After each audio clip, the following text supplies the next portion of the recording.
नमस्कार, मैं हूं आपके साथ दीपक भदौरिया। आप देख रहे हैं एक्सप्रेस रिपोर्टर। चलिए शुरू करते हैं एक्सप्रेस रिपोर्टर का सिलसिला।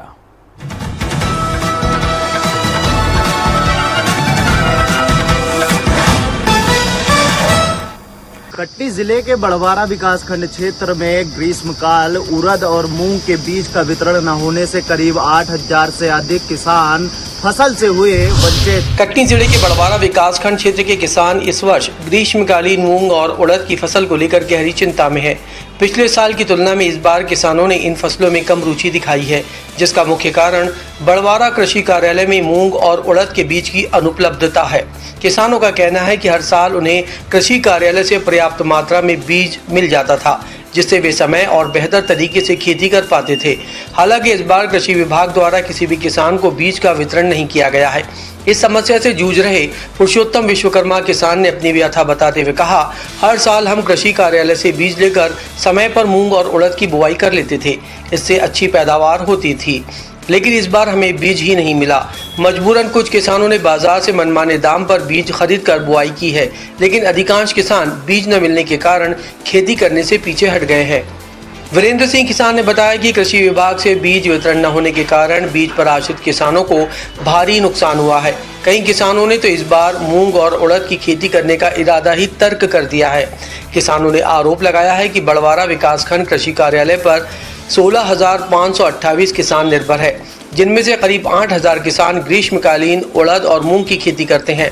इस वर्ष इन सभी किसानों को बीज का वितरण नहीं किया गया है, जिससे उनकी आजीविका पर गंभीर संकट मंडरा रहा है। समय पर किसानों को बीज न मिलने से न सिर्फ किसानों की फसलें प्रभावित हुई हैं, बल्कि उनके आर्थिक जीवन पर भी प्रभाव पड़ सकता है। कटनी से एक्सप्रेस रिपोर्टर मोहम्मद एजाज।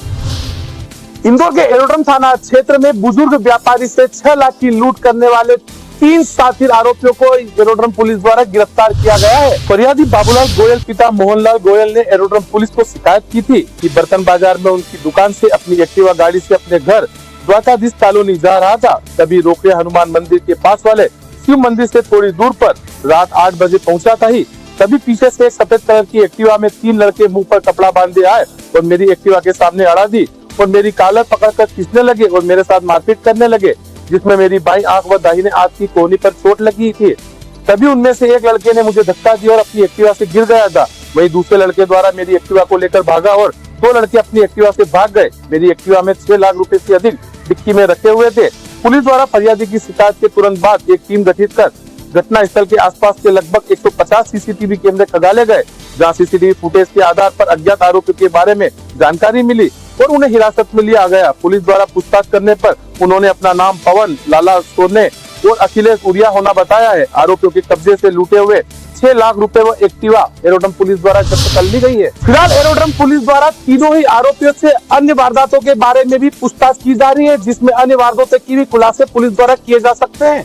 इंदौर से एक्सप्रेस रिपोर्टर विकास सिंह सोलंकी। शाजापुर जिला मुख्यालय के नजदीक लखुंदर नदी पर उम्मीदों का पुल वर्षों से अधूरा खड़ा है। यह पुल जादमी और भदोनी के बीच सैकड़ों गांवों को शाजापुर और उज्जैन को जोड़ने वाला एक महत्वपूर्ण मार्ग बनने वाला था, लेकिन अब भ्रष्टाचार और लापरवाही की कहानी बयां कर रहा है। 6 साल बीत गए, लेकिन निर्माण एजेंसी गायब है। यह लखुंदर नदी पर बन रहा पुल, जिसके निर्माण की शुरुआत 6 साल पहले हुई थी, लेकिन आज भी यह अधूरा है और एक ढांचा बनकर रह गया है। शाजापुर और उज्जैन को जोड़ने वाला यह मुख्य मार्ग सैकड़ों गांवों के लिए जीवन रेखा है। यहाँ से रोजाना हजारों लोगों का आवागमन होता है। खासकर बरसात के दिनों में जब नदी उफान पर होती है तो इन गांवों का संपर्क पूरी तरह टूट जाता है। ग्रामीणों का कहना है कि उन्होंने इस पुल के जल्द निर्माण के लिए तमाम जनप्रतिनिधियों से गुहार लगाई, लेकिन उनकी आवाज़ अनसुनी कर दी गई। इतना ही नहीं, ग्रामीणों ने यह भी आरोप लगाया कि जो भी निर्माण कार्य हुआ है वह घटिया दर्जे का हुआ है। पुल के अधूरे रहने से ग्रामीणों में भारी आक्रोश है। उनका कहना है कि यह सिर्फ एक पुल का अधूरा निर्माण नहीं है, बल्कि उनके विकास और भविष्य के साथ खिलवाड़ है। लखुंदर नदी पर यह अधूरा पुल विकास के दावों की पोल खोल रहा है। सवाल यह है कि कब तक इन ग्रामीणों को अधूरे सपनों का बोझ उठाना पड़ेगा और कब जिम्मेदार अधिकारी जागेंगे। शाजापुर से एक्सप्रेस रिपोर्टर ओम प्रकाश प्रजापति। ग्वालियर में धान खरीदी के दौरान किसानों के साथ एक बड़ी ठगी का मामला सामने आया है। करीब 750 से ज्यादा किसानों से ठगी हुई है। इसमें लक्ष्मीगंज गल्ला मंडी के पूर्व सचिव प्रांगण अधिकारी, सहायक निरीक्षक और लाइसेंस शाखा की प्रभारी ने 3 कारोबारियों के साथ सांठगांठ की है। इन लोगों ने किसानों से धान खरीदा, लेकिन उन्हें पूरा पैसा नहीं चुकाया। मंडी अधिकारियों से मिली भगत कर कारोबारियों ने धान की फसल को वेयर हाउस में रखकर उस पर बैंक से कर्जा भी ले लिया, लेकिन जब किसानों को फसल का पैसा नहीं मिला तो किसानों ने हल्ला मचाया। 5 महीने बाद पुलिस ने कृषि मंडी के पूर्व सचिव समेत 7 लोगों को घपले में शामिल मानकर केस दर्ज किया है। मंडी के सचिव आलोक कुमार वर्मा ने घोटाले का चिट्ठा पुलिस के सामने खोला है। उन्होंने बताया, ठगी का खेल 1 अक्टूबर से जनवरी तक चला। फिलहाल जनकगंज थाना पुलिस ने इस मामले में धारा 420 और अमानत में खयानत का मामला दर्ज कर जांच शुरू कर दी है। ग्वालियर से express reporter Vinod Sharma. Cadre management और बूथ संगठन को मजबूत करने अब खुद के खर्च पर कांग्रेस के कार्यकर्ता और विधायक ट्रेनिंग लेंगे। पर अब कांग्रेस अपने कार्यकर्ताओं और विधायकों की ट्रेनिंग करेगी। खुद के खर्चे पर ये कांग्रेस के विधायक और कार्यकर्ता ट्रेनिंग लेंगे। सर्वोदय संस्थान की तरह ही कांग्रेस अपने कार्यकर्ताओं को ये ट्रेनिंग 9 से 15 जून तक देगी। कैडर मैनेजमेंट और बूथ स्तर पर संगठन को मजबूत करने के लिए कांग्रेस ने ये पहल की है। जिला अध्यक्ष, विधायक और बूथ स्तर के कार्यकर्ता इस ट्रेनिंग कार्यक्रम में शामिल होंगे। 2 से 3 दिन तक ये प्रशिक्षण कार्यक्रम और प्रशिक्षण शिविर होगा। सर्वोदय की तर्ज पर होने वाली इस ट्रेनिंग की तय राशि कांग्रेस अपने विधायकों और कार्यकर्ताओं से जमा भी करवाएगी। एक्सप्रेस रिपोर्टर के लिए भोपाल से कुमार सती। अयोध्या के सरयू नदी के तटों की तरह प्रदेश के नर्मदा तटों को सुंदर बनाने के प्लान में आई तेजी। पीडब्ल्यूडी मंत्री और एमपीआरडीसी के अधिकारियों ने नर्मदा तटों का किया निरीक्षण। मुख्यमंत्री डॉक्टर मोहन यादव के निर्देश पर अयोध्या के सरयू नदी के तटों की तरह नर्मदा के सभी तटों के सौंदर्यीकरण और जीर्णोद्धार कार्य के प्लान को अंतिम स्वरूप दिया जा रहा है। इसे 2 चरणों में पूरा किया जाएगा। 500 करोड़ की लागत का प्रथम चरण जबलपुर जिले से प्रारंभ होगा। इसकी डिजाइन का वास्तविक रूप से मिलान करने के लिए प्रदेश के लोक निर्माण विभाग मंत्री राकेश सिंह, सड़क विकास निगम के प्रबंध निदेशक भरत यादव ने नर्मदा तटों का दौरा किया और मौके पर कई सुझाव रखे। नर्मदा तटों तक पहुंचने के लिए 4 लेन सड़क, सीढ़ियों का निर्माण और नर्मदा नदी में पवित्र स्नान के लिए अलग से प्रावधान रखे गए हैं। नर्मदा तटों पर बढ़ती श्रद्धालुओं की भीड़ और धार्मिक पर्यटन को बढ़ावा देने के लिए यह महत्वाकांक्षी योजना लागू की जा रही है।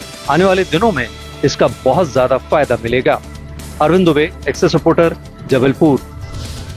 राजधानी रायपुर से लगे खरोरा गांव में एक दर्दनाक सड़क हादसा हुआ, जिसमें 9 महिला और 4 बच्चों सहित 13 लोगों की मौके पर ही मौत हो गई। घटना इतना विभत्स था कि लोगों के शव के चिथड़े उठ गए।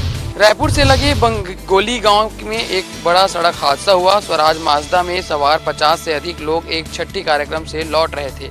उसी दौरान डंपर से गाड़ी जा टकराई। हादसा इतना भीषण था कि मौके पर कई लोगों की मौत हो गई। वहीं कुछ लोग बुरी तरह से घायल हो गए। घटना की सूचना मिलते ही पुलिस के आला अधिकारी समेत बचाव दल घटनास्थल पर पहुंची। रायपुर एसएसपी डॉक्टर लाल उमेद सिंह ने पूरे मामले पर जानकारी दी कि इसमें 9 महिला समेत 4 बच्चों की मौत हुई है। डंपर चालक पर गैर इरादतन हत्या का मुकदमा दायर कर लिया गया है। इसके साथ ही घायलों का इलाज भी जारी है। हादसे में मृतक के परिजनों को 5 लाख और घायलों को 50,000 रुपए देने की घोषणा मुख्यमंत्री विष्णुदेव साय के द्वारा की गई है। साथ ही जागरूकता अभियान भी ऐसी घटना को लेकर चलाए जाने की बात कही जा रही है। एक्सप्रेस रिपोर्टर रायपुर से गोपी कृष्ण साहू। केंद्रीय मंत्री शिवराज सिंह चौहान छत्तीसगढ़ दौरे पर आ रहे हैं और वे उनकी अंबिकापुर में एक बड़ी सभा होगी, जहां पर वे पीएम आवास की बड़ी सौगात देने जा रहे हैं। केंद्र सरकार छत्तीसगढ़ को एक बड़ी सौगात देने जा रही है। केंद्रीय ग्रामीण विकास मंत्री शिवराज सिंह चौहान 13 मई को सरगुजा दौरे पर रहेंगे।